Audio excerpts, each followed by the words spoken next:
But sa diving here, ko na, hinga, pag-practice tayo ng hinga sa bibig, ya. Kasi sa helmet, pwede ilong at saka bumangan. So dito, bibig lang, ha? Bibig lang. Sa ilong, hindi tayo makahinga. Oo. Ha? Okay? So, umpisa pa tayo. Good afternoon po. Anthony pala. Ako yung magkukuha ng picture sa video ni mamaya. And then may mag-access niya sila yung tubig. Yung pangalan niya si Toto, ha? Totoo. So, may tatlong part tayong gagawin. Una muna, briefing. And then sa briefing, bigyan ko yung mga importante mga skills. At saka paano magamit ang diving equipment. So, lahat ng skills na i-demonstrate ko dito, ipapractice natin sa shallow water muna. Yun yung pangalawang part na gagawin natin. Yung tubig, pag mag-practice tayo mamaya, hanggang balikat po natin.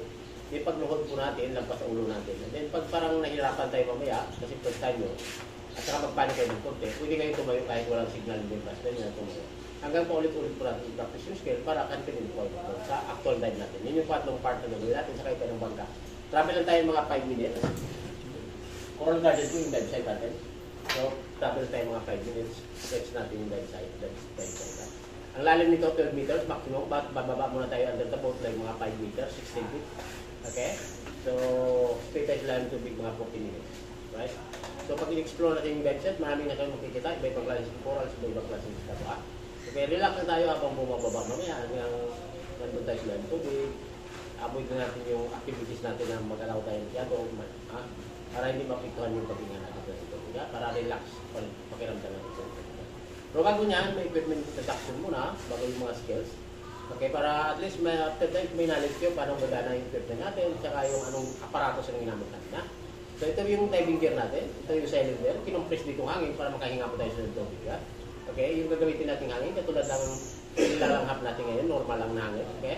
So yung cylinder natin, may valve siya pag inopen natin to, meaning ito po yung tinatawag na regulator. So yung regulator na ito, may apat sila hose, so may pressure na po ito, yung apat na hose. Ha? Okay, dalawa dito sa kanan, dalawa sa kaliwa. Okay, umpisa mo tayo sa kaliwa kung paano gagana yung equipment natin. Okay, ito po yung hose ng regulator natin. Ito po yung low pressure hose yung tinatawag. Naka-attach dito sa power indicator ng jacket na ito. Ito yung jacket ito yung tinatawag na BCD, Buoyancy Control Device. Okay, yung B yung ng buoyancy, paano mag-balance sa tubig po. Okay, so may tatlong ng buoyancy, may tatlong klase, positive, negative, at natural. Okay, so paano siya magana? Para siya kung makontrol, may inflator at deflator. Sige, once na i-press itong inflator, meaning papasok ko yung hangin dito sa jacket natin. Meaning pag nakalutang kayo sa surface, yung buoyancy niyo po positive. Okay, so pag okay na po kayo, i-deflate lang po ng dive master na nag-assist nyo mamaya, meaning hangin dito sa jacket, lalabas po dito. Meaning start na tayo po baba. Ha? Okay? Pag nandun na tayo sa lalim ng tubig, sa santeria, meaning negative na yung buoyancy natin. Pwede naman lahat ng oras negative yung buoyancy natin sa tubig kasi madadamage natin yung coral, so kaya masugatan tayo ng coral. Okay? So, yung dive master nyo, lagyan nyo ng floating hangin itong jacket nyo, yung BCB, so meaning lulutang tayo. So meaning pag sa gitna tayo ng tubig, meaning yung buoyancy natin natural. Pwede tayo mag-stay sa posisyon na gusto natin sa lalim ng tubig. So, distansya lang tayo ng mga 1 meter corals muna. Para hindi natin malamis yung corals, hindi tayo masugatan ng corals muna. Ha? Patayaan nyo lang dive master nyo para mag-inflate at saka mag-deflate. Ito kasi kung nandun kasi ilalim tubig, and then inflate ko ito ng tumas, meaning aangat ko kayo ng mabilis. So, mag-create ng problema. Okay, like example, dun sa surface, may bangka doon nakaparking o kaya may dadaan. So, baka matamaan. Doon kayo magpunta. So, matawaan kayo, mag-accident, mag-cause ng accident. Ha? Okay, so again, kaya pwede nyo siyang hawakan kung pwede natin muna in-strike, in-break, saka dito. Alright? So ito yung purpose ng jacket natin. Ha? Okay, so isang hose ng regulator natin. Dito sa kaliwa, may isang hose dito. So ito yung tinawag ng SPG, Submersible Pressure Gauge. Dito natin makikita kung may hangin pa tayo, wala. Okay? So full tank air ito 200 bar. Okay? Sa PSI po 2,000. So low air 50 bar sa PSI po 1,000. Okay? So low air 50 bar, that is warning lang naman yan. Okay, na-low air ka na, start na tayo angat. Alright? So, may time limit tayo dito, may 40 minutes. Pag ma-reach natin yung 40 minutes, start tayo angat. Ha? Okay, pag ma-reach natin yung 50 bar, start din tayo angat. So, pag i-explore natin yung dive site mamaya, pag wala naman ngayon problema, bago tayo umangat, babalik muna tayo sa bangka bago tayo umangat. Ha? Okay? So, magwag lang kayo mawala sa hangin sa tangke nyo kasi from time to time yung dive master nyo, Sine-check na naman mo. So, may pag 50 bar, start tayo angat. Kahit 50 bar to, pwede tayo mag-stay ng mga 10 to 15 minutes sa ilang sabi. Okay? So, wala problema po yun. Huwag kayong mabahala sa hangin sa kanya. Alright? dito sa kanan po, ang regulator natin, may dalawa siyang hose dito. So, ito yung tinatawag na alternate air source, ha? Ito yung air source natin, okay?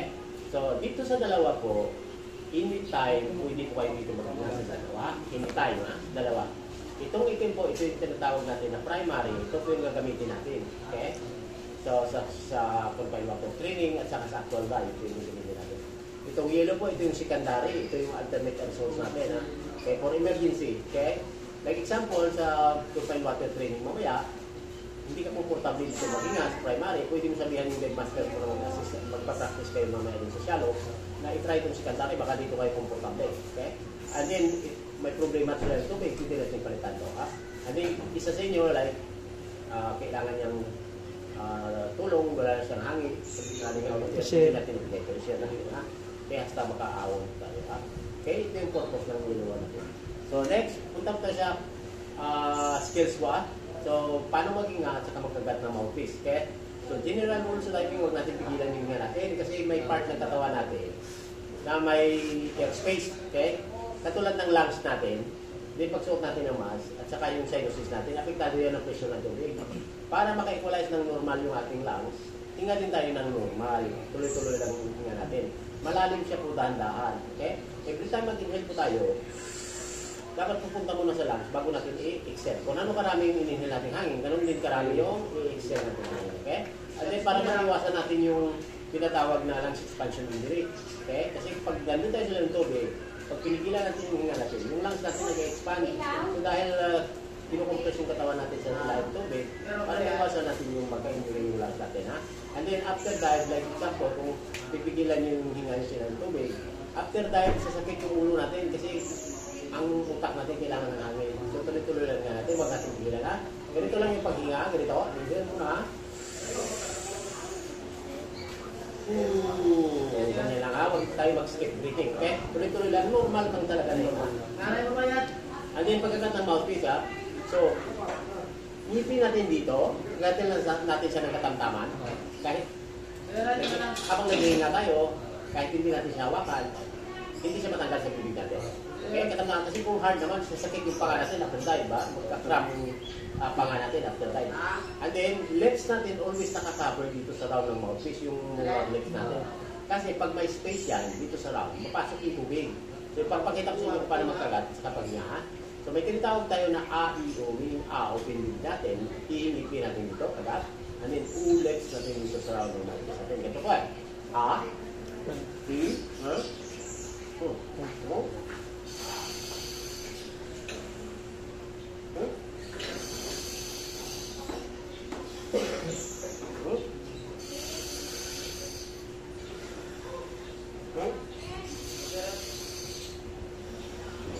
So, mag-practice mamaya yung take ng kamay ng master nyo, meaning inhale po yun, exhale po siya. Every time mag-exhale po kayo dito sa air source nyo, may nagpo-form na bubbles dito, meaning normal lang po yun. Pag nandun kayo ng tubig, may marinig kayo na bubbles, meaning huminga po kayo. Pag wala kayong marinig na bubbles, meaning hindi hold yun yung breathing nyo. Okay? So, keep breathing lang. Right? So, next.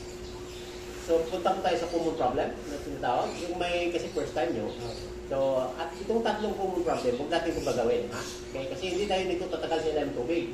After a few minutes, like, yung feeling nyo parang hindi na tayo komportable sa ilang tubig.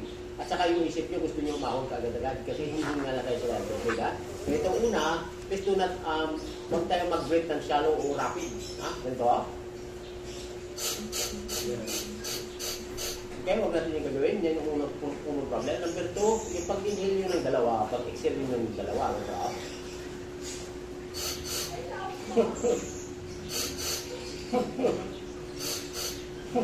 Huwag natin yung gagawin. Ang pangatlo po, pag-inhale mo natin, every time mag-inhale po tayo, sinasama natin yung left.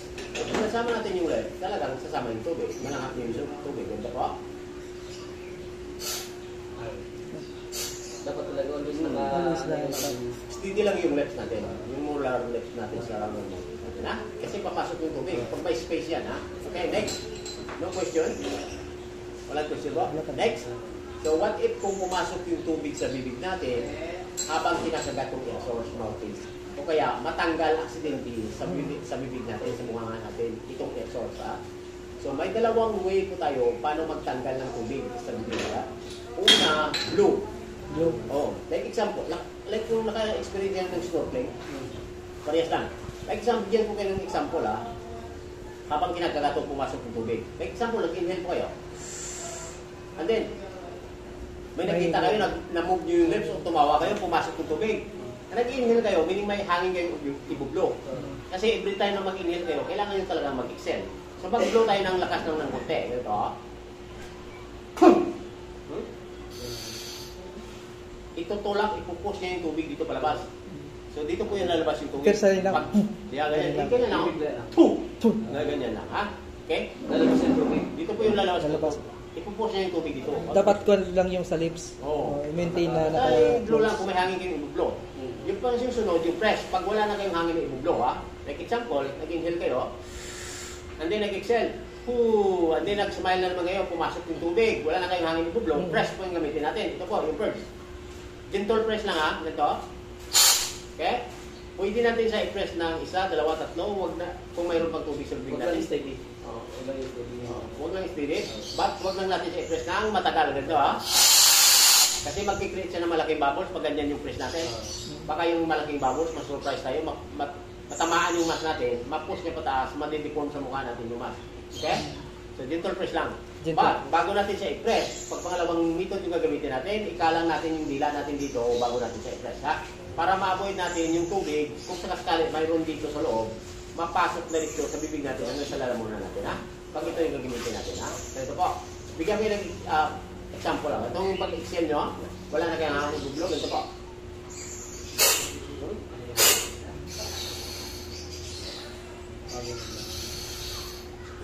Okay ba? Tubig sa Dito po yung laluwas, after press.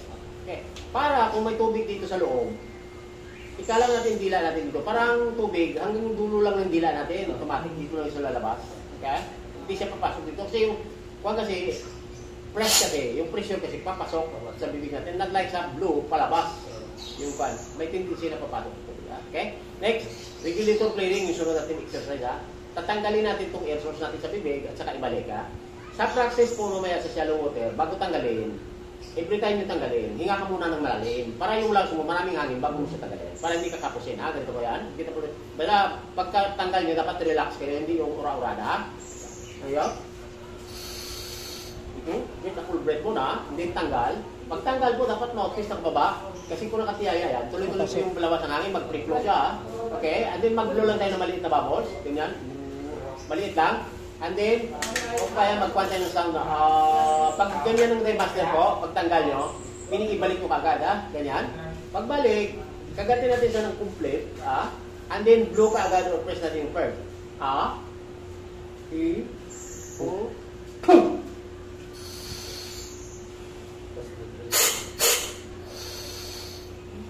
Kasi itong air source na to, once na matanggal to sa bibig natin, papasok yung tubig dito. Meaning pag balik po natin, may salt water pa sa loob. So meaning, bago tayo maghigop ulit ng hangin, natanggalin muna natin siya kagad-agad by blowing or press natin.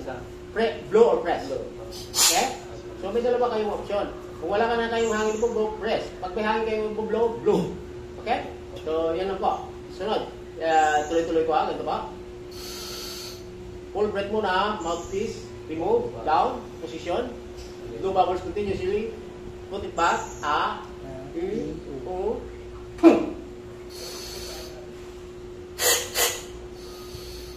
Ganyan na po. May question po kayo, sir? Wala? Kung walang question, next po tayo sa skills natin. Ito yung tinatawag na mask clearing, ha? Pag pumasok yung tubig sa mask natin, paano siya tanggalin? Ito yung mask natin, ha? Okay? So mamaya wag nyo na hintayin din ng day master nyo na i-remind kayo. Ganyan po, ikaw po yun. And then i-remind kayo na mask clearing. Mag-set siya ng example. Pag makita nyo na may tubig, i-mask clearing nyo na kagad kahit wala sa signal na i-remind kayo, ha? Okay? So pag suot po natin ng mask, may airspace yan. Apektado yan ang presyon ng tubig. Pag nandun kasi ng tubig, parang maramdaman nyo na parang umiikpit yung mask natin. Kung minsan, pwede kayo magsinga sa ilaw para yung mask nyo maka-equalize, ha? Okay? So, ito yung part ng mask natin, ito yung skirt ng mask natin. Dapat walang nakaipit dito na buhok para wala talagang papasok na tubig. Ito yung frame ng mask natin, ito yung glass, ito yung nose pocket niya, easy to pitch, rubber siya. 30% papasok yung tubig dito kasi may lap line tayo dito. So, papasok talaga yung tubig. Okay? So, wag nyo yung hintayin din mask din na i-remind kayo mag-mask nyo. Ito yung strap natin ng mask. Easy to pull up, easy to pull down. Ha?